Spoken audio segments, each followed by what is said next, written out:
E aí, Juarez, tudo bem? Pessoal, boa tarde. Boa tarde, Gianfranco. Todos e todas bem-vindos.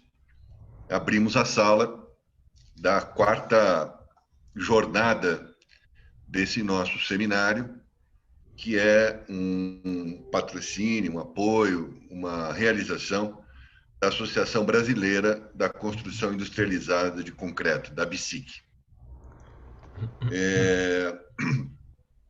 Nós temos vindo mesmo de uma jornada bastante interessante em relação à qualidade técnica do evento. Temos conseguido trazer informações que são informações de grande interesse para aqueles que trabalham com gestão de segurança e saúde, mas também não tem ficado só nesse aspecto, vamos dizer assim, mais restrito da segurança e saúde, né? Então, muitas técnicas construtivas, muitos exemplos bem-sucedidos, simples, de boas práticas nos procedimentos de transporte, de execução, de planejamento, de projeto, foram apresentados, trazidos até agora pelos nossos palestrantes.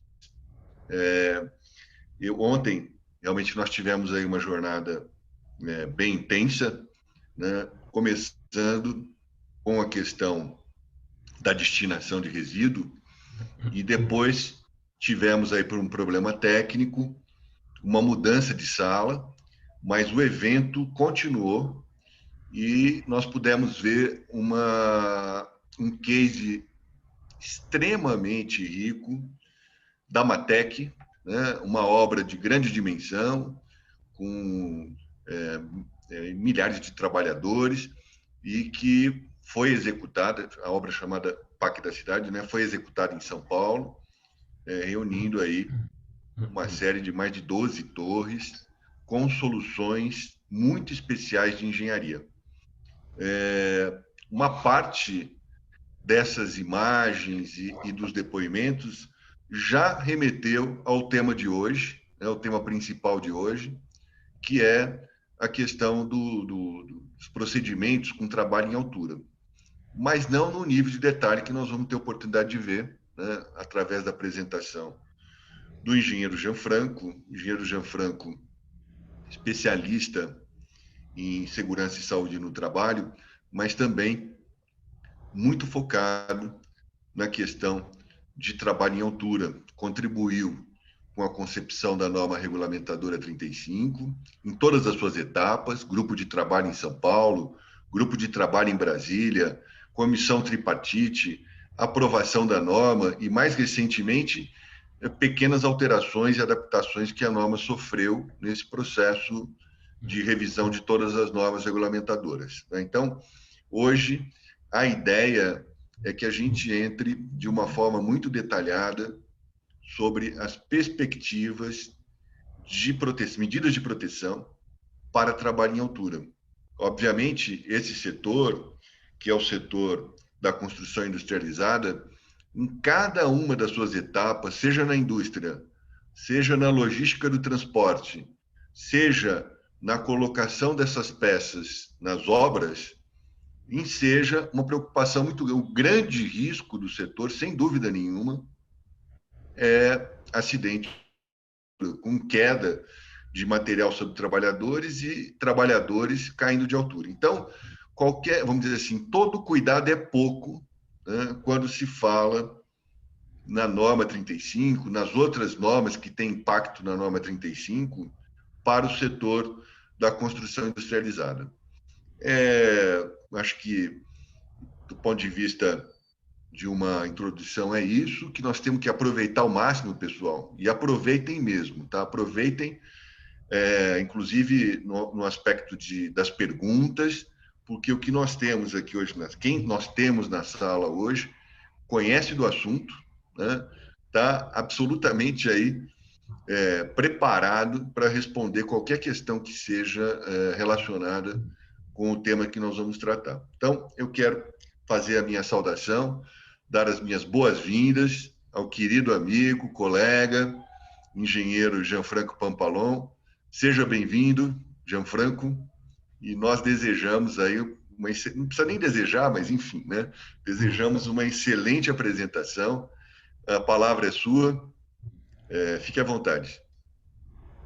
Puxa, Juarez, primeiro, muito obrigado pelas palavras, tirando os exageros, tá? Não, Cumprimento. não tem exagero aqui não, hein? E estou muito feliz também de poder participar desse evento que eu venho acompanhando e assistir palestras muito boas, realmente, né? E cumprimento a todos aí que se disponibilizam, né, a reservar seu tempo aí para tentar adquirir conhecimento e participar desses eventos. Juarez, eu vou começar então. Eu vou fazer uma apresentação. O meu pequeno currículo, que eu sou engenheiro civil de segurança do trabalho, né, auditor fiscal aposentado agora, a partir desse ano. Eu atuei como auditor fiscal do trabalho durante 35 anos, fui membro, né, da CNTT-LNR 35, sou professor de cursos de pós-graduação em Engenharia de Segurança e Medicina do Trabalho, fiz o curso de pessoa competente nos Estados Unidos para trabalhar à altura e hoje eu sou o consultor técnico do Seconce aqui de São Paulo, com muito orgulho, né? E muito feliz de trabalhar numa entidade tão bacana, que tem como meta, né, cuidar do trabalhador e uma equipe de primeira linha, né, com um corpo técnico muito bacana, né? Bem, eu gosto de começar sempre a gente falar sobre trabalho à altura e Juarez, por que eu comecei e por que eu comecei a trabalhar com isso? Porque o acidente com queda me chamou tanta atenção. Eu lembro que em 1985, quando eu comecei, né, como auditor fiscal do trabalho, na época a gente era engenheiro e e caiu no meu colo assim, o primeiro acidente fatal, uma queda do trabalhador, né, que tinha caído de um telhado, acidente fatal. Na hora que eu fui analisar, eu falei, mas que absurdo, como é que o trabalhador estava lá em cima, sem proteção, e um telhado, né, que é uma superfície frágil naquele caso, como é que ele se dispôs a fazer isso, como é que permitiram, né?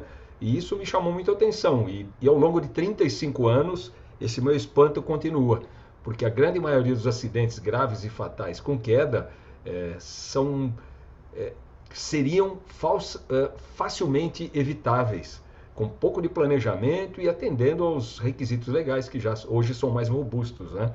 E lembrando, só de curiosidade, né, a gente sabe que a primeira norma efetiva, né, a primeira norma escrita que se tem em ciência sobre prevenção de queda está escrito na Bíblia, né, em Deuteronômios, no capítulo 22, versículo 8, foi escrita em 1470 a.C.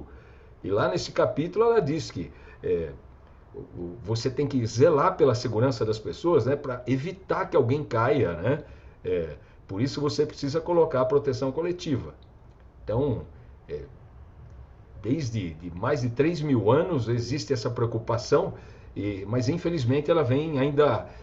Essa é uma das causas que vem ceifando vidas até hoje, né?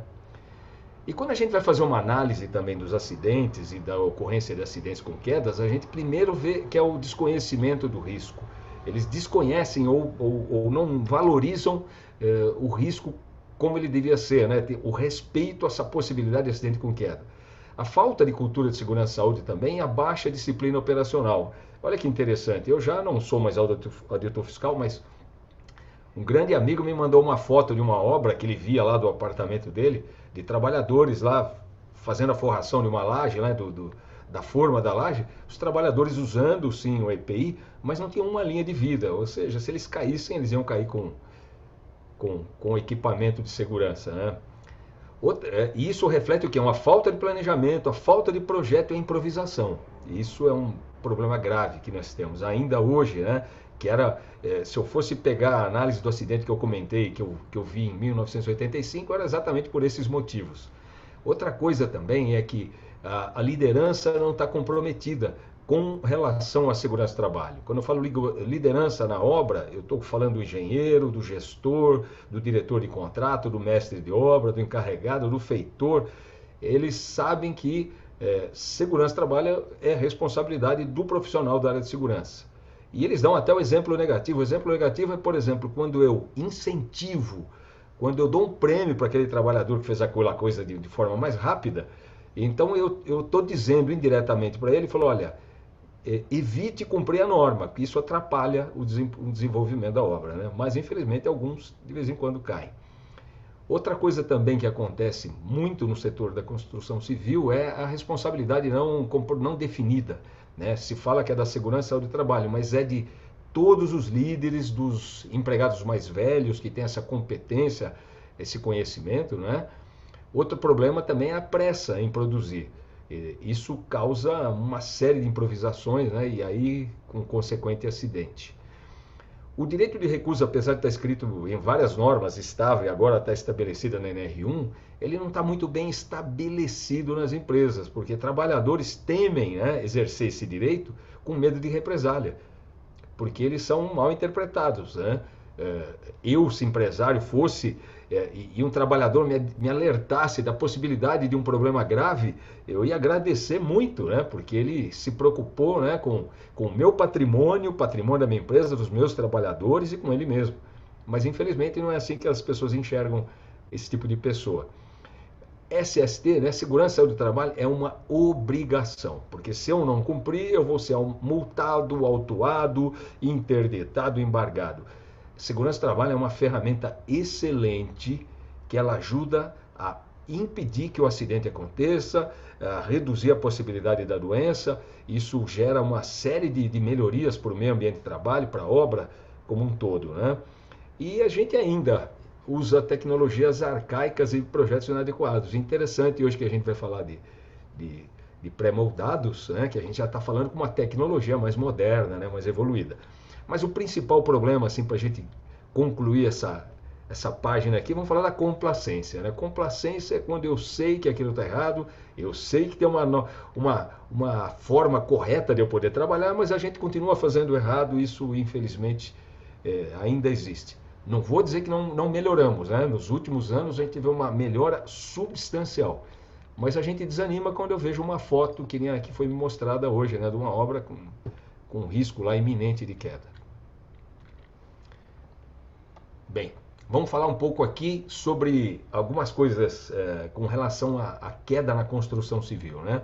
A construção civil é campeã aqui no Brasil em termos de morte por queda. 40% dos acidentes fatais na construção civil são motivados por queda de trabalhadores, isso sem falar queda de material sobre trabalhadores, né?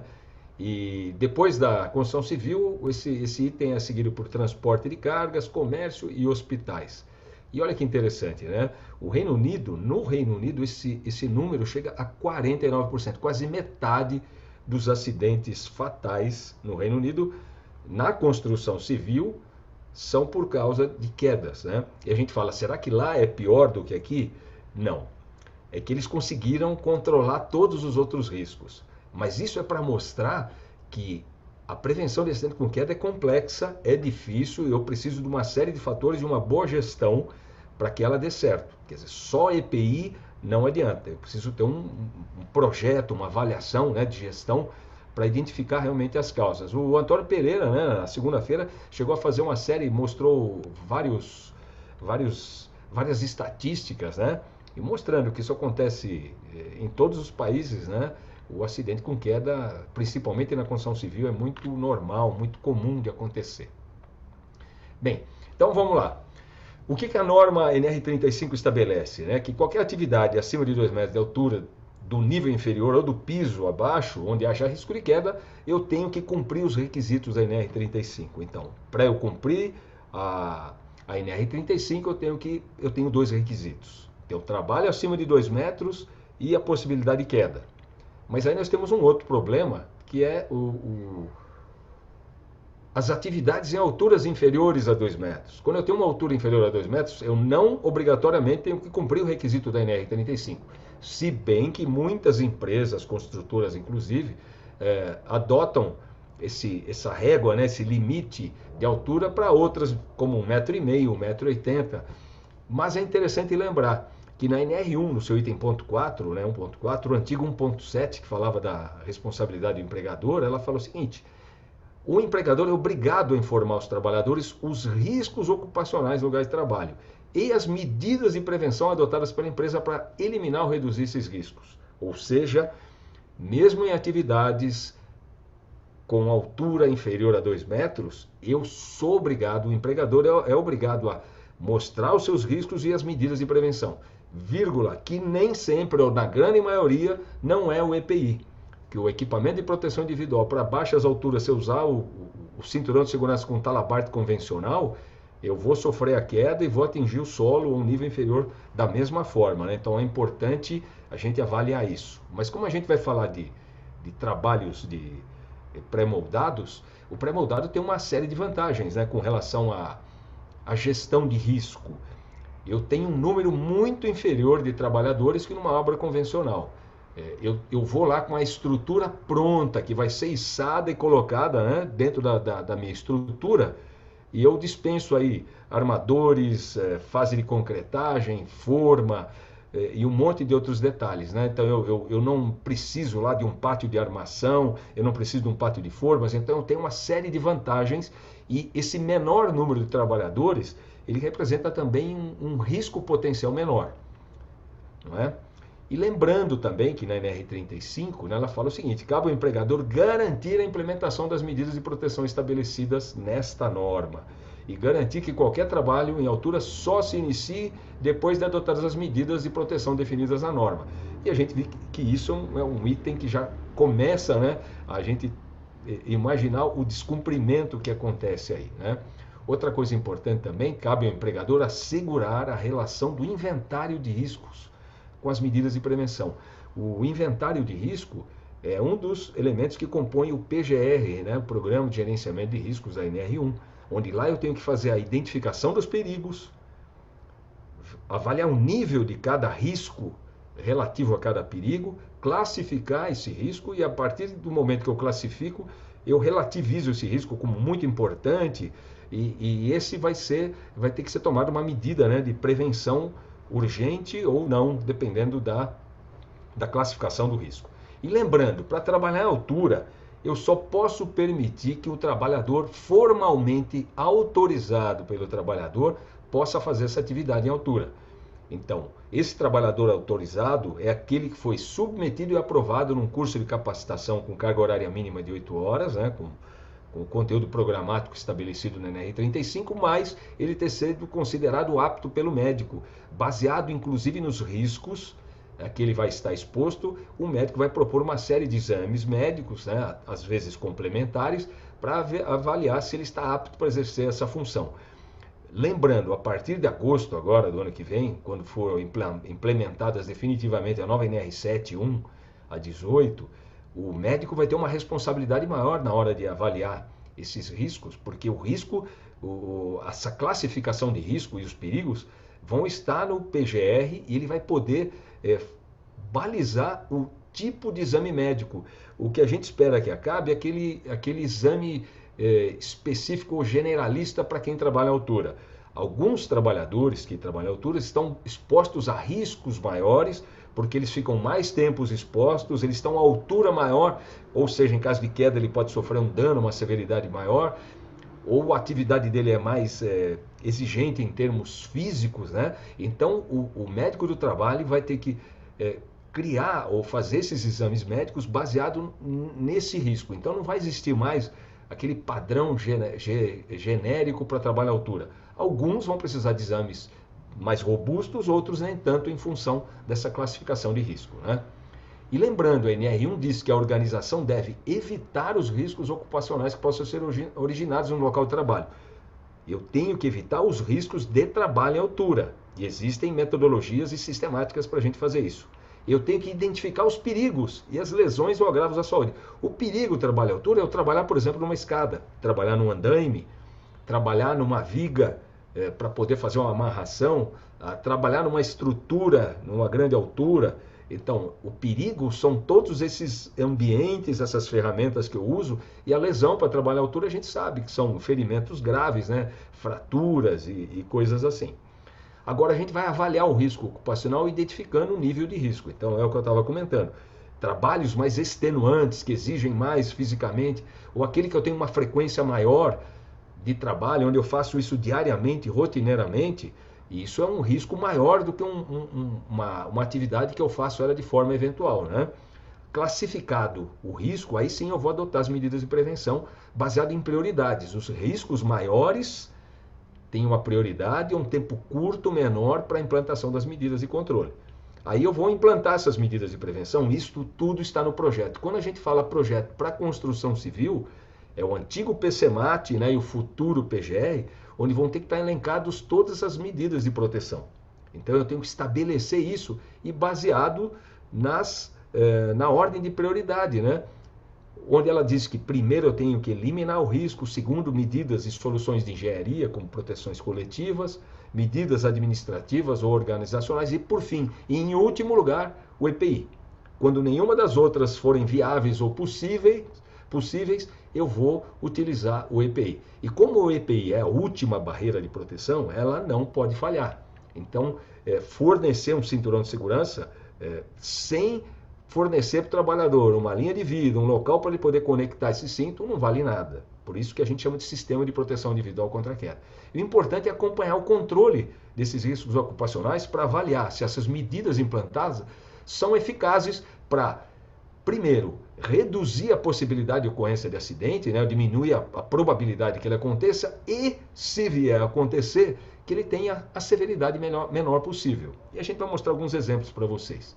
Então, quando a gente fala de risco ou perigo ou fator de risco, são aquelas que têm fonte de causar lesão ou problema de saúde. A minha estrutura, não só de pré-moldado, mas de outro tipo, ela é o meu perigo, porque eu tenho trabalho a níveis superiores ao nível do solo, né, alturas grandes, então eu posso ter aberturas na laje, eu posso ter escadas, falta de proteção na periferia, então o perigo é a própria estrutura.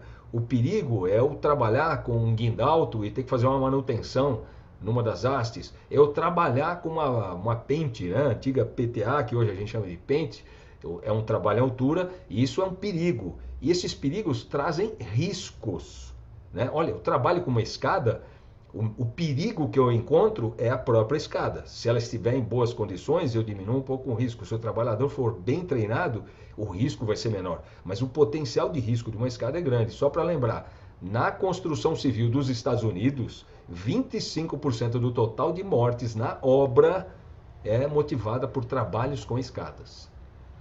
E lembrando, a gente tem que calcular também, avaliar o risco ocupacional. E o que vem a ser esse risco ocupacional? É uma combinação da probabilidade de ocorrência de lesão ou agravo à saúde causada por um evento perigoso, por exemplo, trabalho à altura, exposição ao agente nocivo, exigência da atividade de trabalho, com a severidade, né? A possibilidade é que ele causar a lesão. Então, o meu risco ocupacional, a probabilidade de ocorrência com a severidade, o mal ou o dano que ele provoca no trabalhador. Lembrando, eu tenho aqui uma escada e se eu for pensar, os dois, se eu vou avaliar o meu risco, o perigo, eu tenho dois perigos. O perigo de trabalhar com uma escada, que eu tenho probabilidade de queda, e o perigo de uma escada tipo plataforma. Quando a gente vai pensar na probabilidade de queda com essa em relação a essa é muito maior, né? A escada portátil, a escada individual, a escada autoportante. Então, o que acontece?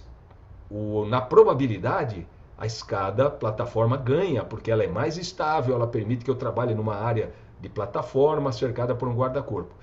E em caso de queda dessa escada, o dano pode ser igual para os dois, mas como a probabilidade é muito menor, para esse caso, esse aqui tem um risco menor.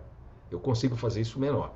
Outra coisa, como é que eu mitigo ou reduzo o risco? Eu posso, por exemplo, trabalhar com uma estrutura de escada e acesso. E aqui é um exemplo, essa aqui é a obra do estacionamento, uma obra em pré-moldado, do estacionamento do aeroporto de Guarulhos. Essa estrutura de escada faz com que o risco reduza sensivelmente. E se alguém cair da escada, o dano vai ser bem menor que cair de uma escada portátil. Outra coisa também que é muito importante é a gente utilizar as PTAs, as pentes. Esse equipamento, se bem utilizado, ele é extremamente seguro, mas ele tem um perigo, ele tem uma fonte potencial, ele tem um potencial de causar dano e dano severo se a pessoa cair, ou o equipamento cair e tombar. Por isso eu tenho que tomar medidas de prevenção para que ele atue de forma correta. E por fim, né, eu posso usar eventualmente, isso não é tão incomum assim, né, aquela gaiola suspensa, que somente em casos excepcionais eu poderia usar, né? Então essa gaiola essa estrutura tem que estar certificada, tem que ter um projeto, memorial de cálculo, eu tenho que fazer o pré-teste, os ensaios, e ela é utilizada em caso de emergência, para resgate, ou quando eu não tenho um equipamento que pode fazer esse acesso de forma segura. Então, lembrando, o que a NR35 também fala, isso está totalmente ligado, diretamente ligado com a NR1, quando a gente fala da gestão de riscos. A norma diz que eu tenho que manter um cadastro atualizado com abrangência de autorização para cada trabalho à altura. Então pense bem, eu tenho aqui uma estrutura, eu tenho no meu projeto, eu começo a identificar os riscos, né, os perigos. Então eu tenho, olha, eu tenho que fazer, eu trabalho com guindaste, alguém vai ter que subir nesse guindaste para fazer manutenção? Se sim, eu vou lá colocar que existe um perigo, eu tenho que avaliar isso aí, quem vai fazer esse trabalho. Queda de borda de laje, queda de caminhão, quando eu vou fazer uma carga, um descarregamento, queda da própria estrutura, queda de escada, uma escada portátil, queda de andaime, que eu vou ter que utilizar eventualmente um andaime, queda de abertura no piso. Então, quando eu faço o cadastro disso aqui, eu começo a avaliar quais os perigos e riscos que existem na obra e quais as medidas de proteção que eu tenho que implantar. Pensa bem, um trabalhador que eventualmente tem que subir numa lança, se ela estiver assim, né, para cima, do jeito que está essa aqui, ele tem que ser, além de um bom trabalhador, um atleta quase. Então, o nível de exigência, de esforço para esse cara vai ser maior de um que fica trabalhando dentro da estrutura, dependendo de cada caso. Então, por isso que é importante a gente ter mapeado. Isso aqui no nosso PGR, a gente chama isso de inventário. E isso é bastante interessante, que a NR35 ela está, né, falando a mesma língua com a NR1. E a NR35, ela tem uma hierarquia do controle, né, das medidas de proteção contra a queda, que é eliminar o trabalho à altura, restringir e proteger. Mas isso hoje ela está um pouco desatualizada em relação à NR1 e provavelmente ela vai sofrer uma modificação, né, para atualizar isso. Então ela vai estar muito parecida ou igual ou simplesmente estabelecer o que está escrito na NR1, que é a hierarquia das medidas de prevenção. Lembrando, a norma diz que eu tenho que implementar medidas de prevenção, olha aqui, ouvidos os trabalhadores de acordo com as seguintes prioridades. Isso aqui é um outro problema para as empresas. Eu vou ter que em algum momento evidenciar que o trabalhador foi ouvido na fase de levantamento de riscos e perigos, né, de perigos e riscos, e inclusive nas medidas de proteção. Eu vou ter que ter evidência, e cabe agora ao empregador evidenciar isso. Porque como eu tenho que ouvir o trabalhador e numa auditoria aí do Ministério do Trabalho, ou até em caso de ocorrência de um acidente, isso vai ser solicitado para vocês, aonde o trabalhador participou. Além do que, ouvir o trabalhador é uma medida muito sensata e inteligente. Porque o trabalhador, se ouvido, ele tem, sem dúvida, muita informação útil e muitas sugestões pertinentes, porque eles vivenciam isso no dia a dia. Então é importante ouvi-los. E essa hierarquia fala da eliminação dos fatores de risco. Então eu tenho que eliminar o perigo. Para eliminar o perigo, meu perigo é a escada. Eu tenho uma escada. Como é que eu elimino o perigo da escada? Não usando escada. Por exemplo, a portátil. Eu posso utilizar outro sistema de acesso de menor risco. Então eu eliminei esse risco. Outra medida de proteção é minimização, né, e controle dos perigos com medidas de proteção coletiva ou de engenharia. Por exemplo, proteção coletiva, barreiras que impeçam o trabalhador de cair. Por fim, quando essas outras duas não forem possíveis, eu posso tentar medidas de controle e fatores de risco com adoção de medidas administrativas. E por fim, medidas de proteção individual. Então vamos ver. Como é que eu faço para eliminar o fator de risco de altura? Imagina que, olha, um guindaste vai colocar de pé um pilar de um pré-moldado, ele está lá na base. Eu tenho aqui o balancim e ele vai deixar ele em pé. Como é que era feito isso há muito tempo atrás? Um trabalhador com uma escada, apoiava a escada nesse pilar, subia e tirava o gancho ali do moitão para soltar e deixar o pilar livre. Hoje já nós temos alternativas muito interessantes. Essa já até antiga, olha que interessante. O guindaste deixou o pilar aí na vertical, mas parece que não está rodando aí, né? O vídeo. Ah, tá. E olha só, aqui ele vai puxar então, vamos voltar aqui um minuto. Com o cabo embaixo eu consigo puxar o pino que estava fixando o moitão. Então eu consigo soltar o pilar do sistema de içamento de baixo. Então eu evito o trabalho em altura. Então é uma medida que atende o primeiro requisito da hierarquia das medidas de controle, que é evitar o trabalho em altura. Em segundo lugar, usar medidas de proteção coletiva ou sistemas de engenharia. Aqui exemplo, né, de obras com pré-moldado com sistema de proteção. Aqui de novo, olha aqui a obra também lá do aeroporto de Guarulhos. Eles optaram com um sistema de proteção já pronta, né, certificada, de fácil instalação, com uma estrutura metálica, né, foi muito boa, inclusive, né, para a época. E lembrando, né, que o PCMAT vai ser substituído pelo PGR a partir de agosto do ano que vem. Então, o PCMAT vai ser substituído pelo PGR, mas as obras, né, que continuarem, que tiverem o PCMAT implantado antes de agosto, esse PCMAT vai ter validade até o fim da obra, né? E lembrando, e por que eu comentei isso? Porque o PGR vai ter que ter alguns requisitos na NR18 que não existem na NR1. Na NR1 ela fala que eu tenho que caracterizar, levantar os perigos e caracterizar os riscos.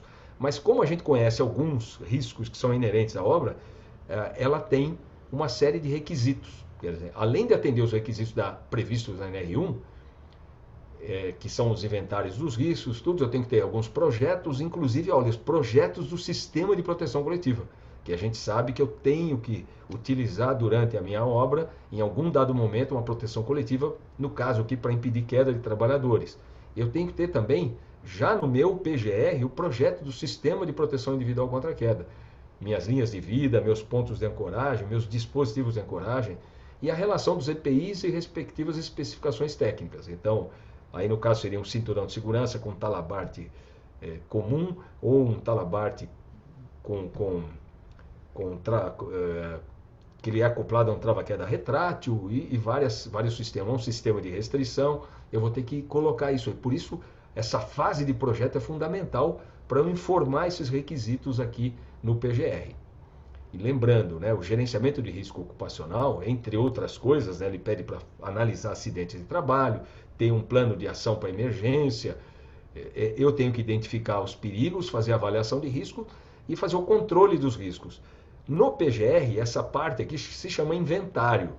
E aqui, o controle dos riscos eu chamo de plano de ação. E lembrando, quando eu vou fazer um inventário da construção civil voltado para a NR18, eu preciso atender os requisitos da NR18 e da 35 e outras pertinentes. Então, obrigatoriamente eu tenho que atender requisitos da 18. E onde isso está escrito? Olha lá. Quando eu falo de proteção contra queda em periferia ou borda de laje, a norma já diz para mim o que eu tenho que fazer. Eu tenho que usar um guarda-corpo, se for construído de anteparos rígidos, aqui no caso madeira, ou por isso ser uma estrutura metálica, ela tem que ter uma altura de pelo menos 1,20 m, um travessão intermediário a 70 centímetros e um rodapé de 15. E aqui as forças, né, que cada elemento tem que ter por metro quadrado. Então, isso vai ter que fazer parte do projeto, onde eu vou ter memorial de cálculo, memorial descritivo e a planta da sistemática de montagem desse equipamento. E lembrando, tem que ter os vãos fechados com tela. Lembrando também que a NR18 tem um item que fala de medidas, né, adicionais. Eu posso implantar medidas que não estão estabelecidas na NR18, mas desde que demonstrada tecnicamente a sua importância e como fazer, né, através de um levantamento de análise de risco, de procedimentos, eu posso usar outros elementos que, por exemplo, um envelopamento com rede ou até com um andaime fachadeiro na estrutura. E aqui alguns exemplos, né, para obras com pré-moldado, onde a própria estrutura já tem aqui uns pontos de arranque para encaixe da minha proteção coletiva. Então, são formas inteligentes de eu propor essa estrutura já é içada com esses elementos, onde alguém lá em cima, utilizando assim os EPIs de proteção, faz a primeira fixação e eu transformo essa área aqui livre de risco de queda. Outra coisa também que é interessante, onde eu coloco a proteção ao nível do solo e na hora do içamento ela já vai com a estrutura de proteção, né, de periferia, por exemplo. Aqui no caso estamos dando um exemplo com estrutura metálica, mas já acompanhei obras de pré-moldado, que tem a viga principalmente em formato de I, que é mais fácil de acoplar esse sistema, onde a viga já sobe ou com a linha de vida pré-instalada ou com o sistema de proteção de guarda-corpo. Isso é uma atitude muito boa, porque evita, eu vou para o primeiro item, né, da hierarquia das medidas de controle, eu não preciso expor um trabalho em altura lá em cima para fazer essa instalação. Ela já vai pronta de baixo. Outro item que a norma diz, né, minimização dos fatores de risco com medidas de proteção coletiva. Mas lembrando, nem sempre a proteção coletiva resolve, e não só ela resolve os problemas. Eu posso usar um EPI já na segunda fase, né, de minimização, que ele é de limitação ou restrição. Ele vai impedir a queda. Um guarda-corpo é uma proteção passiva, ela impede que o trabalhador... E aqui idem, né, porque ele não vai se bem montado, né, ele não vai conseguir chegar na borda e cair. Então, quando a norma fala que é uma proteção coletiva, eventualmente uma proteção individual consegue dar o mesmo efeito de proteção, só que não de forma coletiva, né? Então aqui é um exemplo também exatamente da fiscalização nessa obra. Vocês veem que aqui na parte de baixo já tinha os guarda-corpos instalados e aqui faltava fazer sua instalação. E eles colocaram aqui uma linha de vida. E na época da fiscalização eu comentei, olha, isso aqui ele está sofrendo um sério risco, né? Porque a gente tem uma distância livre, né? Essa zona livre de queda de 3,5 metros. E esse trabalhador provavelmente vai se machucar se cair. E lá o engenheiro me questionou, falou, mas nós calculamos isso, mas vocês esqueceram de avaliar a zona livre de queda, porque o trabalhador tem uma determinada altura e a norma estabelece que eu conte o comprimento do talabarte esticado, que no caso era de 1,80 m, o trabalhador a gente conta 1,5 m, mais meio metro de proteção e talvez o absorvedor de energia pela distância não abrisse todo, mas ele ia ter alguma abertura aí. Então, essa soma, né, do talabarte esticado, mais 1,5 m, mais o absorvedor de energia que abrisse um pouco, ia ser muito superior aos 3,5 metros. E ele ia, em caso de queda, atingir o chão, mesmo usando EPI. Olha, sem contar também a deflexão, né, da linha de vida que ela vai sofrer também no caso do esforço. Então aqui a gente pensa qual seria a grande solução, né? Muita gente fala, olha, eu teria que botar um trava-queda retrátil, subir a linha de vida, sim, todas elas são soluções muito importantes, mas lembrando que aqui, olha, na hora que eu faço o levantamento para verificar qual era a zona livre de queda requerida, desde que o absorvedor de energia abrisse todo, né, eu precisaria de 5,4 metros, muito maior do que os 3,5 metros, mas o interessante seria, nesse caso, usar um sistema de limitação ou restrição, que é um sistema muito inteligente, até para ele fazer a instalação, mas isso precisa constar em projeto. Imagina se eu já prevejo isso na fase de projeto, eu posso deixar os olhais já fixados na fase de concretagem, na hora do pré-moldado ou do pré-fabricado, para a fixação da linha de vida. Então, eu passo uma linha de vida e o talabarte funciona como um limitador, né, provocando uma restrição, impedindo que esse trabalhador atinja a borda da laje. Lembrando, né, a fase de projeto é muito importante para a gente definir os sistemas de proteção. Em terceiro lugar, eu vou usar as medidas administrativas ou de controle organizacional, que vem a ser o quê? Treinamento, capacitar o trabalhador, mostrar a importância de não se aproximar de borda de laje, os cuidados que ele deve ter com relação à utilização do equipamento de proteção individual, sinalização de segurança, de impedimento, né, de passagem para uma determinada área de maior perigo e uma sinalização, tipo uma barreira, para impedir o acesso de pessoas não autorizadas a determinadas áreas de risco. Somente pessoas autorizadas, que estão lá capacitadas, conhecem os erros e os procedimentos de trabalho seguro, poderiam adentrar, né? Essa é outra medida muito importante. E, por fim, a adoção de medidas de proteção individual. Como eu falei, é a última etapa, não é? Então, aqui eu vou usar as medidas mais importantes. Mas lembrando, de novo, eu tenho, às vezes, medidas que são coletivas que não impedem a queda, mas auxiliam na retenção de queda. Ela tem só que ela funciona de forma coletiva, né? Então, eu tenho uma proteção coletiva como uma rede, como essa instalada, que ela pode fazer a retenção de queda se alguém eventualmente cair aqui da estrutura. Então, ela, apesar de ser uma proteção individual, coletiva, ela tem o mesmo efeito de uma proteção individual, porque ela vai fazer a retenção, né, da queda, né, e não evitar que a queda aconteça. E aqui também outro sistema que eu já mostrei em outras situações, aqui no Brasil isso nunca vi ainda, mas nos Estados Unidos e na Europa é comum, existem lugares onde há dificuldade de se instalar um dispositivo de segurança ou um sistema de ancoragem para o trabalhador, são colocados esses bags, né, que são inflados lá na hora, e ele atenua, né, ele faz também essa retenção de queda de forma mais segura, mas ele tem também limitações, né, para a altura que o trabalhador vai cair. Isso tudo certificado, né, através de normas técnicas. Então, lembrando, em tese, a hierarquia de controle contra a queda de altura no trabalho de uma obra, e numa obra especificamente de trabalho com pré-moldados, eu preciso projetar para eliminar o trabalho à altura. Então, tudo aquilo que eu consigo fazer com que eu de baixo consiga levar a minha estrutura de forma segura lá para cima, sem intervenção humana, sem que alguém esteja muito próximo, essa é a melhor solução. Outra coisa é projetar priorizando a instalação de proteção coletiva, onde a minha estrutura, a minha viga já vai ou com o meu guarda-corpo pré-instalado, se possível, ou até com uma linha de vida para funcionar como proteção individual. Projetar também priorizando a instalação de linhas de vidas para restrição à linha de vida convencional. Porque essa linha de vida ela é muito mais nobre, porque ela evita a queda, não faz a retenção de queda como uma linha de vida comum, e aí eu vou ter que ter o sistema de resgate e todos os problemas advindo, por exemplo, de uma suspensão inerte ou um movimento lá em pendular que pode causar danos. Outra coisa importante, todo o sistema, não adianta eu fornecer EPI para o trabalhador.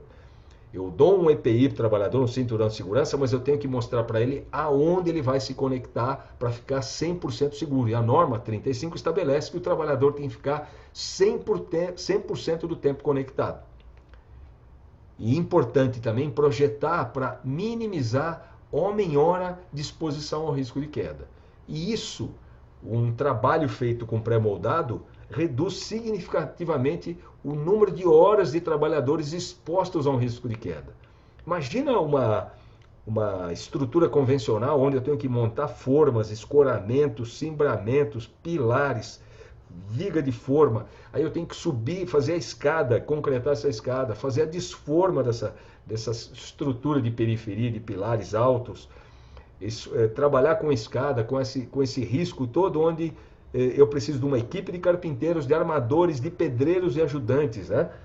Nesse caso, eu preciso de um operador de uma máquina de guindar e outros 3 ou 4 para fazer o restante do trabalho. Então, eu tenho um número de pessoas muito menor.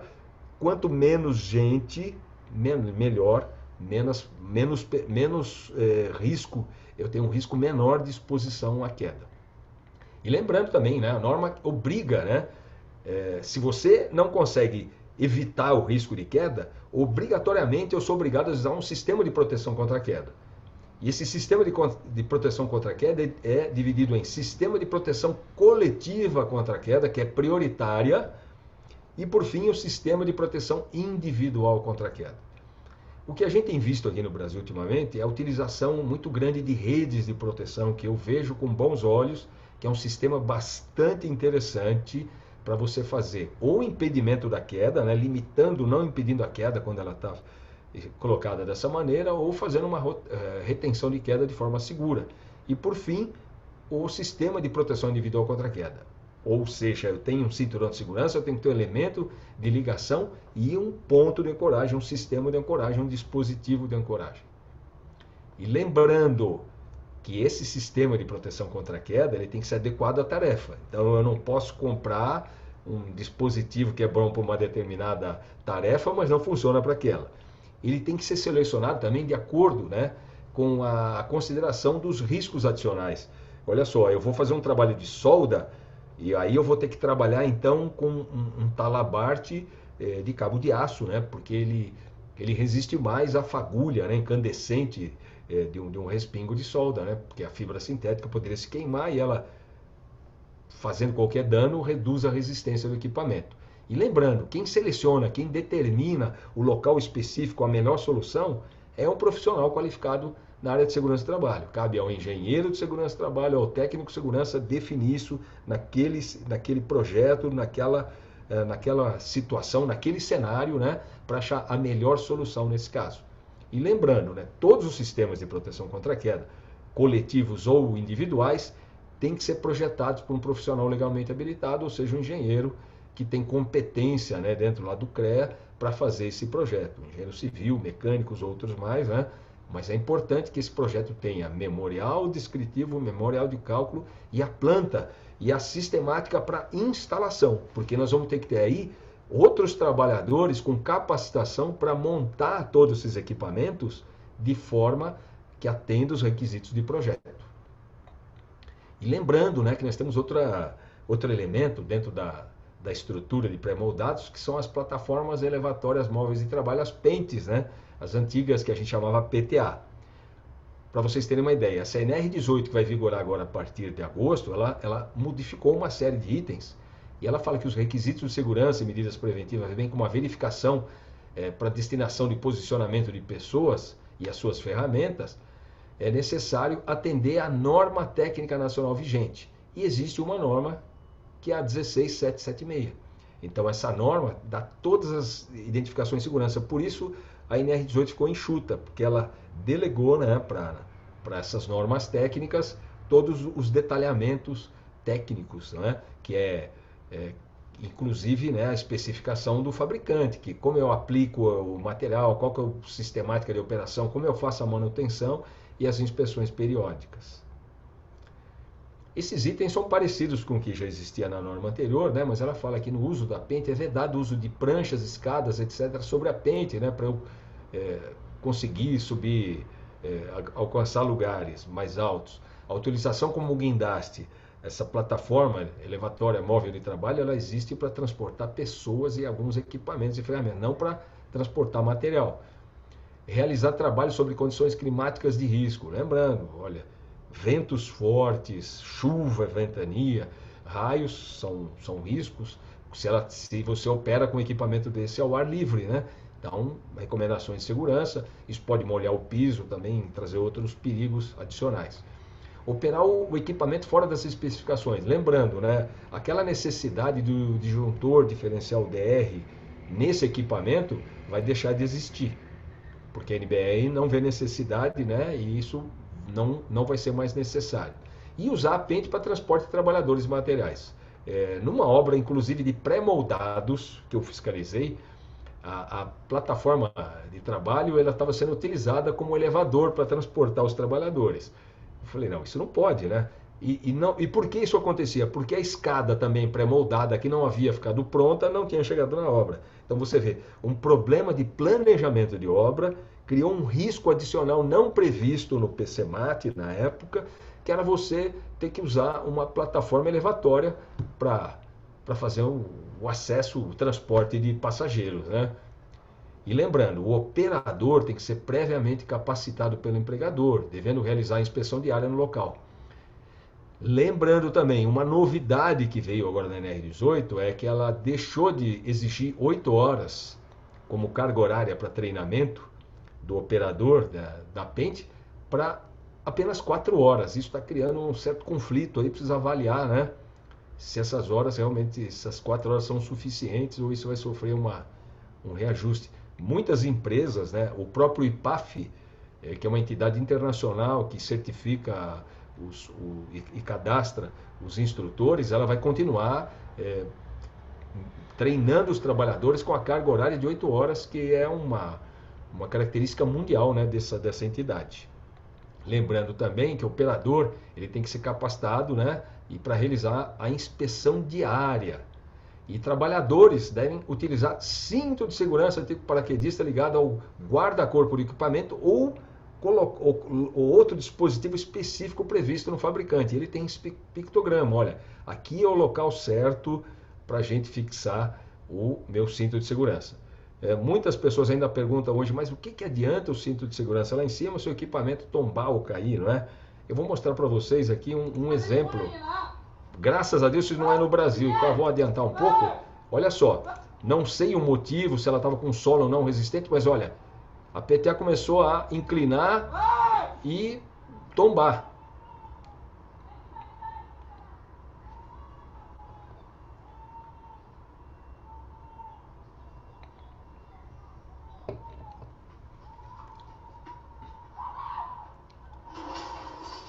Olha só a importância de eu estar usando, né, o EPI nessa circunstância, nessa situação. Fundamental. E ainda bem, né, como eu falei, essa obra aí não é no Brasil. Bem, então, mundialmente tem se falado muito, nos Estados Unidos essa sigla PTD, né, Prevention Through Design, ela diz o seguinte, que eu tenho que planejar no projeto e eu tenho que implantar todas as medidas de proteção baseadas na hierarquia das medidas de controle, que é evitar o risco e o perigo, minimizar e proteger o trabalhador na fase de projeto. Então, uma das melhores maneiras da gente prevenir e controlar acidentes e doenças ocupacionais, fatalidades, vírgula, principalmente trabalho à altura, é na fase de projeto. Então, a gente vai ter que se habituar. Eu vejo muitas melhoras hoje com o BIM, né? O sistema BIM, a gente consegue visualizar em 3D a obra e começa a identificar potenciais falhas que eu posso identificar antes de eu começar a fazer a obra. Então isso é bastante importante e é muito importante e fundamental que o profissional da área de segurança do trabalho tenha acesso a esse projeto para poder intervir, modificar e melhorá-lo visando a segurança do trabalhador. Só mais um adendo, quando eu consigo eliminar o risco, quando eu consigo reduzir o risco, eu começo a reduzir a probabilidade de ocorrência de acidente, então eu preciso de menos equipamentos de proteção e equipamento de proteção individual para o trabalhador. Então eu estou economizando para a obra também, não só na probabilidade, na eventualidade de uma ocorrência de acidente, que eu diminuo essa probabilidade, porque o acidente de trabalho é uma questão estatística, probabilística, né? É uma questão de probabilidade. Quanto mais robusto, quanto mais fechado, quanto melhor a minha gestão de prevenção de acidente com queda, menor vai ser a probabilidade de ocorrência de um acidente com queda. E quando ele é muito bem feito, se eventualmente acontecer uma queda, eu estou preparado para que essa queda tenha a menor severidade possível. Então ela vai ter o menor dano para o trabalhador, eu posso resgatá-lo, né, com saúde e segurança. E aqui eu tenho um vídeo também de uma obra, olha só, com pré-moldado fazendo uma viga de ponte. E olha só, também não é no Brasil, né? Olha só. Vocês viram, né? Aqui foi uma falha de içamento. Parece que houve uma torção, né, da viga. E essa viga não está calculada para isso, né? Impressionante. E olha só a sorte desses trabalhadores também, né? Para não ocorrência de um acidente maior aí, como a gente viu aí. Impressionante. Bem, aqui também é outra ilustração que mostra, infelizmente, eu vou dizer para vocês, essas obras com pré-moldado são obras muito rápidas, né? Tanto que 100% das arenas esportivas da Copa do Mundo foram feitas nessa modalidade de estrutura. Hoje, grandes galpões, supermercados, lojas de departamentos, shopping centers, são feitos em pré-moldados, porque é uma obra que agiliza muito, reduz muito o cronograma de obra. Mas por elas serem rápidas, às vezes a gente não consegue fiscalizar, não é? E olha aqui esse sistema, ele está usando ali o EPI. E esse também, mas ele não está ancorado em lugar nenhum. Se eu não vejo uma escada, quer dizer, como é que eu planejo uma obra de pré-moldado se eu não tenho um andaime, se eu não tenho uma escada para fazer esse acesso, né? E já pensou, se eu já deixo aqui uma linha de vida pré-instalada e eu trabalho com um sistema de trava-queda retrátil, né?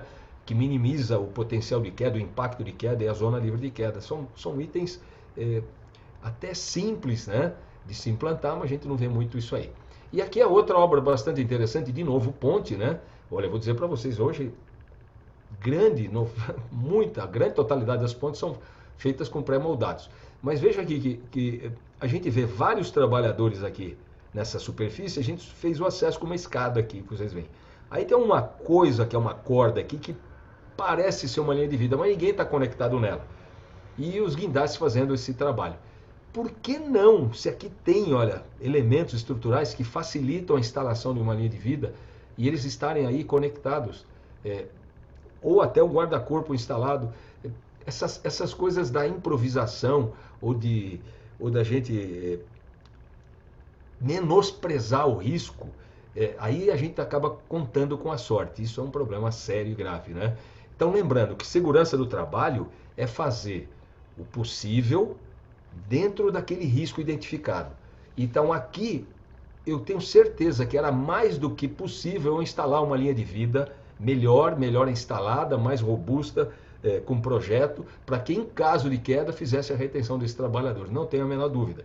E lembrando que a segurança do trabalho é um cuidado que a gente tem com o trabalhador. E quando eu tenho cuidado com o trabalhador, eu tenho cuidado com a minha empresa, eu tenho cuidado com os riscos, eu tenho menos danos, menos sofrimentos para o trabalhador e a sua família, eu tenho menos prejuízos para a empresa e menos prejuízos para o governo, para o INSS. Quando a gente fala prejuízo do governo, é prejuízo do nosso dinheiro, porque não existe dinheiro público, existe o dinheiro nosso que está sendo administrado pelos governantes.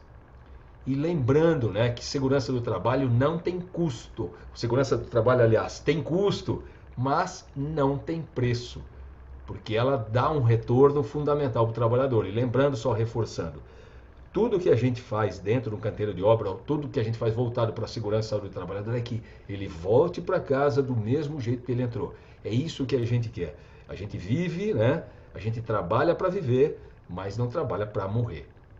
Senhores, agradeço muito a atenção e eu queria também aproveitar e dar um recado, né?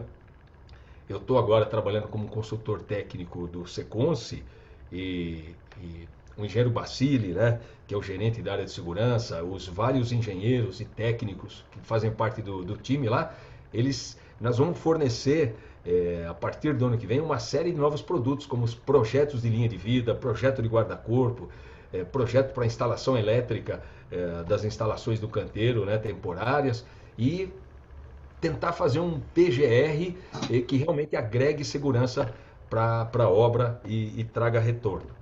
Certo? Obrigado aí pela atenção. Nem contei o tempo, não sei se eu passei, hein? Perfeito, Gianfranco. Pontualíssimo, pontualíssimo.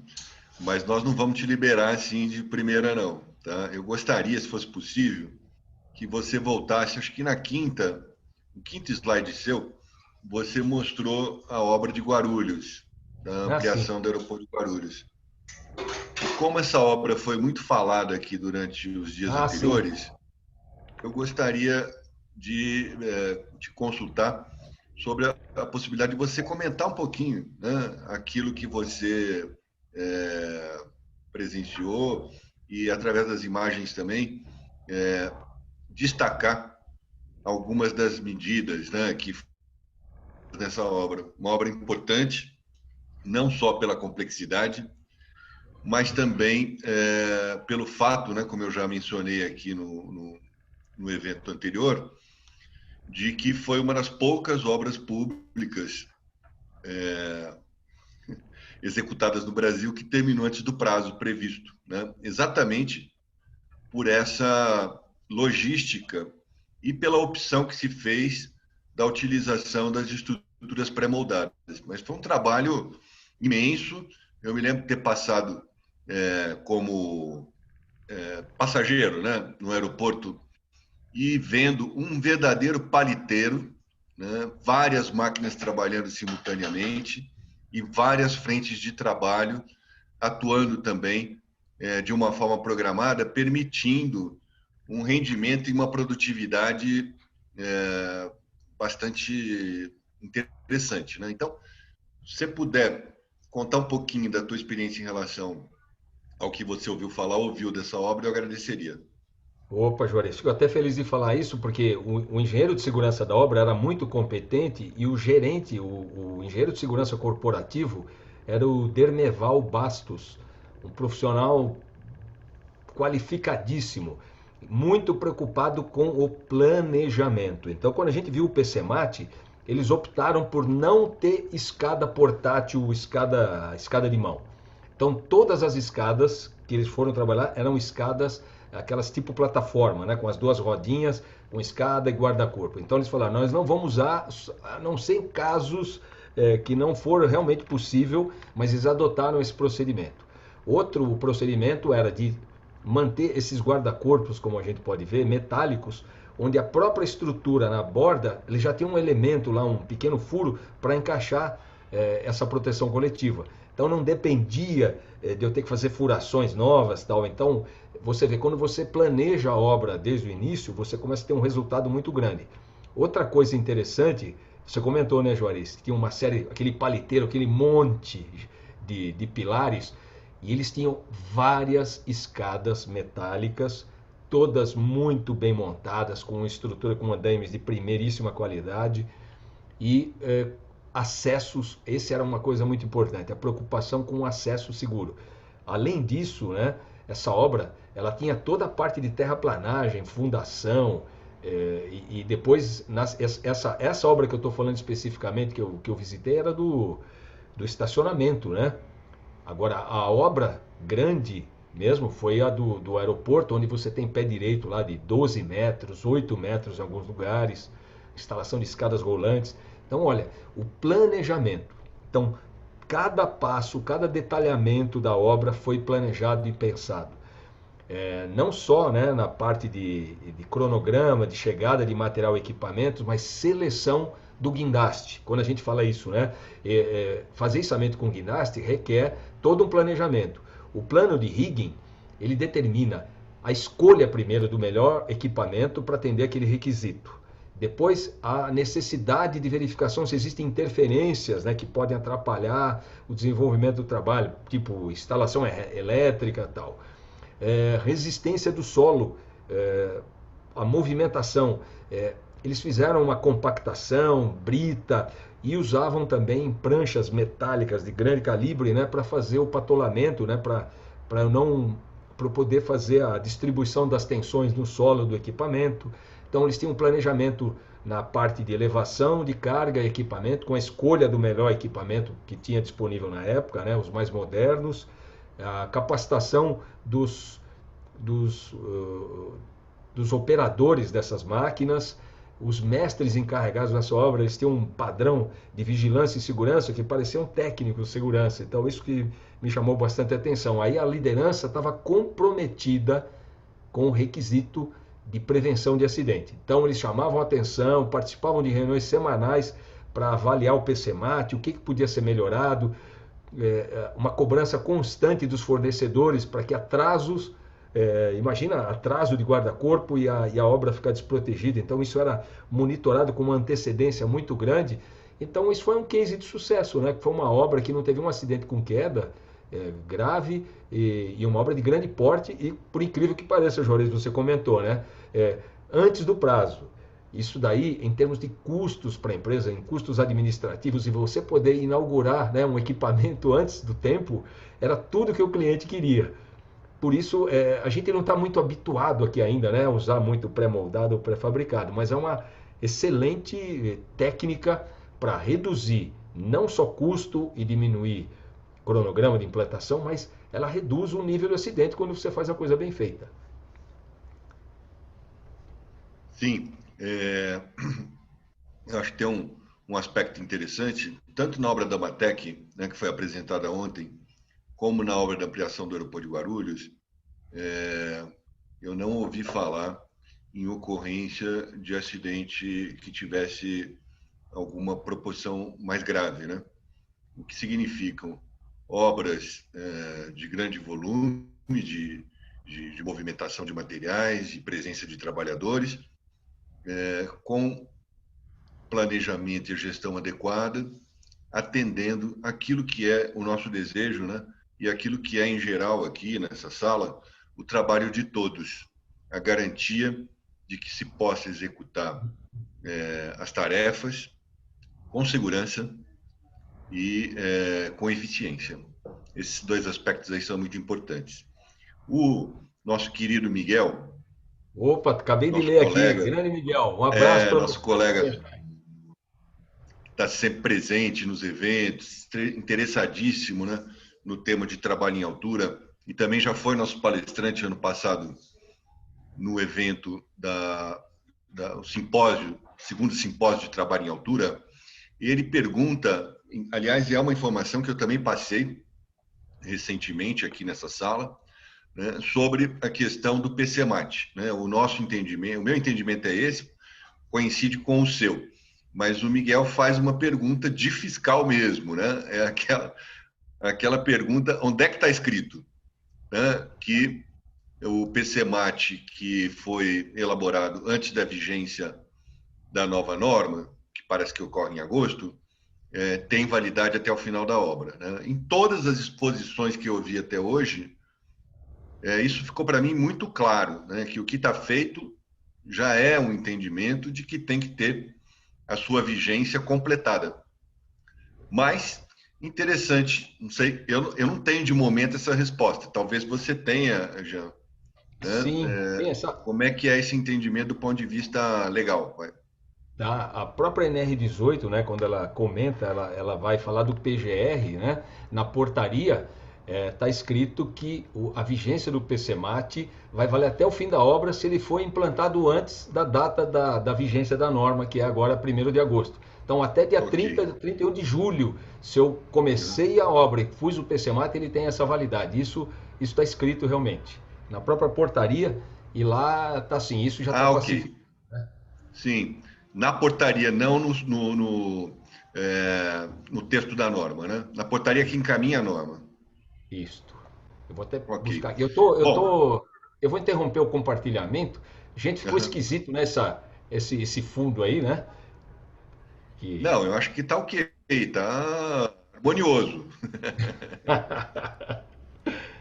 Bom, Jean, eu quero, né, agradecer muito a tua inserção, sua participação, sua disponibilidade por poder estar conosco aqui hoje e informar mais uma vez a todos que os materiais que estão sendo apresentados aqui, os slides, as projeções, eles vão ser disponibilizados, vocês vão ter acesso, né, a todos esses materiais. Bom, nós vamos então prosseguir agora a nossa jornada falando de um aspecto que é um aspecto extremamente importante em obras de todos os gêneros na indústria da construção, que é a questão da infra, né, de áreas de vivência em geral, escritório, alojamento, vestiário, inclusive áreas de lazer, enfim, que podem ter várias formas de serem construídos. Né? Uma delas é uma forma muito compatível com a velocidade das obras, são exatamente os containers. Né? Então, nós vamos ter oportunidade, através da exposição de uma das empresas que apoia esse evento, de conhecer um pouquinho como se dá, né? De que forma que se organiza essa concepção de containers atendendo às necessidades das áreas de vivência de canteiro de obra. Então, eu convidaria a Thelma, querida amiga Thelma Moraes, da Eurobras, para poder apresentar esse módulo, né, sobre containers. Thelma, tudo bem? Oi, Juarez, boa noite, tudo bem? Boa noite, boa noite. Você Estamos está sem me a sua ouvindo imagem. bem? Então, eu não estou conseguindo abrir o vídeo. Aham. Eu não sei se o Como que Rafael você consegue orienta, abrir. Rafael? Viu a câmerazinha aí? Já, mas ele está dando que não tem acesso Ué. para vídeo. Selecione outro vídeo ou câmera. Ah, então, mas aí é no seu computador, que aqui tá com permissão. Tá normal? Tá. Deve ser alguma configuração de câmera do seu E me computador. diz uma coisa, É, em aqui relação ao compartilhamento da palestra, Nós tá. temos um há um material aí vídeo. com o Rafael. Isso, Perfeito, perfeito. Então, vamos tentar fazer o seguinte, Thelma. Começamos com esse vídeo, né? E ok, já voltamos para ver se a gente consegue a sua imagem. Tá? Eu ok. não vou abrir mão Isso. da sua Tá. imagem, porque faz muito tempo que eu não te vejo. Eu quero saber como é que é, se é o mesmo corte de cabelo, como é que tá essa Como é que questão toda tá? aí. Pós-pandemia? Não, Vou durante colocar o pandemia, não é vídeo. nem pós, né? Então, vamos ao vídeo. Ok.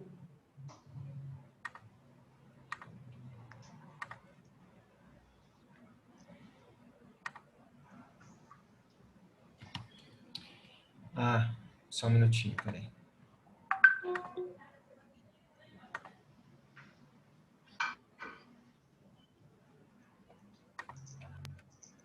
Agora sim.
Oi.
Olá, estamos de volta. Thelma? Microfone? Oi, Juarez. Nossa, Olha, a informação que eu estou tendo aqui da nossa técnica, né? Parecendo a moça lá do Jornal Nacional. A informação da nossa técnica é que a sua câmera talvez não... Eu não sei, seu computador talvez aí a sua câmera não habilite a sua imagem. Ele está dando alguma informação. Eu estou tentando. Ixi, E está dando também um retorno incrível aí tá dando um eco agora também no seu áudio. Está dando um eco bem bom. Enfim. Eu estou tentando conectar pelo celular. Vamos ver se eu consigo. Ok. É por isso que então está dando esse... Uhum. Tá bom. Engraçado que pelo celular também não está indo. Eu ouço bem, mas eu não consigo conexão pelo link celular. Mas, enfim, vamos lá, Juarez, para eu não atrasar também você. Fique tranquilo. Ok. Uhum. Tá. Eu gostaria, Thelma, que você comentasse um pouquinho do ponto de vista que seria, né, o custo-benefício de soluções para a obra. A gente viu aí que essa possibilidade do container é muito mais vasta do que simplesmente áreas de vivência em obra. Mas como o tema é esse, né, quais são as vantagens em termos de transporte, rapidez, instalação, eficiência de uma solução de container para áreas de vivência em obras? Ok, vamos lá. Boa noite a todos, né? E agradeço aí o convite também, viu, Juarez, mais uma vez. Nós é que agradecemos. Em nome aí da Eurobras. Imagina. Seu Carlos também manda um abraço, mas ele não estava se sentindo muito bem hoje, e aí a gente inverteu os papéis. Aí vim aqui fazer a apresentação por ele. Sim. Bom, no cenário aí da Eurobras, né, somos uma empresa já de 40 anos de mercado, atuando sempre com a construção de canteiros de obra, implantação de canteiros de obra, E a aplicação, né, dessa construção industrializada, ela vem criando novas alternativas para o mercado também. Como você bem disse, né, Juarez? Hoje nós não estamos somente mais no mercado de canteiro de obras. Sim. Então, essa praticidade de uma construção industrializada, ela vem sendo aplicada para N situações, seja para efetiva construção de escolas, hospitais, nesse processo... Ampliação, né? Eu soube que a ampliação aí dos hospitais que envolveram essa questão da pandemia. Da pandemia, exatamente. Essa solução foi altamente indicada. Eficaz, exato, né? Inclusive, o nosso sistema construtivo, em fevereiro, nós tivemos aí uma publicação de uma matéria comparando, né, a nosso sistema construtivo com a construção dos hospitais lá na China. Ou seja, o sistema modulado, né, ele traz muita agilidade, a padronização da edificação em si, um planejamento financeiro dentro de uma programação, né, um cumprimento de cronograma, porque nós fabricamos isso e já entregamos para o cliente uma programação exata da implantação, né? Além também de ser uma construção seca e que não gera resíduos na obra. Então, isso também traz uma economia muito grande no plano de orçamento desse cliente final. Ou seja, os nossos produtos, eles podem receber vários tipos de acabamento, né, em questão de revestimento de piso, acabamentos de janela, enfim. E hoje nós também já fabricamos conforto térmico, né? Térmico, conforto acústico, ou seja, hoje nós já trabalhamos com insumos nessas paredes que também são produtos que não propagam chama, né? Eles são autoextinguíveis, ou seja, você tem um retardamento dessa expansão de um possível incêndio, enfim. E essa construção, ela entra dentro de um planejamento que ela pode ser transportada, montada ou desmontada, inclusive para otimização do custo do frete. Então, nossa planta fica aqui em São Paulo e eu atendo obra Brasil todo e também exportamos. Ou seja, é possível você levar 130 metros quadrados, né, de uma edificação em uma única carreta. E a nossa equipe ela é especializada no atendimento dessa montagem, seguindo as NRs que são necessárias, né, NR18, NR10, NR35, porque a nossa edificação também pode ser sobreposta, né, em até 2 pavimentos. Então, a gente tem essa preocupação em manter os nossos colaboradores também capacitados e treinados para esse tipo de trabalho, também atendendo às normas, né, de segurança. Muito bom, Thelma, muito bom. Você vai fazer o seguinte, você vai ficar com o compromisso de me mandar uma foto agora pelo Zap, tá? Ah, tá bom. Com certeza, né? Com certeza. E aí, também, a gente tem, né, alguns produtos lançados que atendem também, inclusive, uma conexão com obras de pré-moldados, né? Como nós colocamos aí no vídeo, vocês puderam observar que nós lançamos aí um módulo no andar do sistema construtivo do pré-moldado. Ou seja, eu posso chegar nessas obras com um banheiro, por exemplo, pronto. Então, ele é fabricado, né, dentro da minha planta, com acabamentos que são previamente determinados. Eu posso entregá-lo pronto, ele é içado e colocado no andar da edificação, conforme o andar da obra, inclusive, né? Tem um ciclo muito parecido, né? Também tem um processo de fabricação, depois tem uma logística de transporte e depois tem, finalmente, a instalação no canteiro. A instalação de vocês já vamos dizer assim, já exige um manuseio muito pequeno, porque a maior parte já foi manuseada na indústria, né? Mas é o mesmo ciclo. Tem 3 etapas aí que coincidem em relação às edificações pré-moldadas. Exatamente. Enfim, e hoje a gente... Estamos aqui com relação a perguntas, né? Mas se tiver alguma contribuição no sentido de, olha, eu tenho uma experiência, né? Eu tenho uma vivência em relação, não só a questão específica agora da questão dos containers, né? Mas a questão também que foi tratada antes da norma 35. Então, aqueles que quiserem interagir, a gente, inclusive, hoje, excepcionalmente aqui, a gente vai estar abrindo a imagem, né? Então, é só dizer aqui no chat, acho que é isso, né, Rafael? Diz no chat, olha, eu gostaria de fazer uma pergunta, e o Rafael abre o sinal. Alguém se anima, pessoal? E um ponto, né, Juarez, que eu acho que é importante a gente reforçar, que na nova redação da NR18 também, a partir do próximo ano, que acho que entra em vigor essa redação, existe a questão também da utilização de contêineres marítimos que são reaproveitados, né, do transporte naval, para aplicação de uso de pessoas nos canteiros. Então, na verdade, essa aplicabilidade, ela não poderá mais ser utilizada, né? Hoje, a maioria dos grandes canteiros também já se utilizam desse tipo de equipamento somente para depósitos, né? Não mais para acomodação de pessoas.